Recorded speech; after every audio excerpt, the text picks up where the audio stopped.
Sa pagpasok ng bagong taon, may New Year's resolution ka rin ba?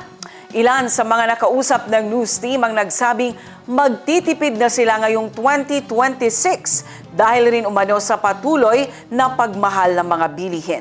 Ang News Now sa report. Kasabay ng pagsalubong sa bagong taon ay ang pagkakaroon din ng ilan ng New Year's resolution.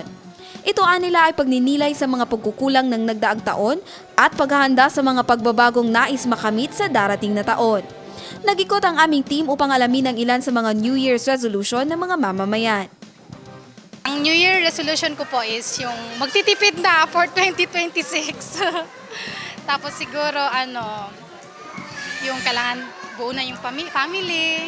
Magtitipid talaga, magtitipid na, hindi nagagasto. Gagastos pero sa tama. And this 2026, ang gusto ko mong baguhin ay hindi na mag-procrastinate kay syempre sa before 2025, grabe jud ang pagka-crammer, grabe ang parang ang deadlines ko ay magawa na ako ng activity kapag deadlines na. So yan yung one thing na gusto ko baguhin this 2026, hindi na maging crammer. Siyempre magtipid para sa mga anak or mga pamilya natin para maging maayos ang kinabukasan ng mga bagong henerasyon.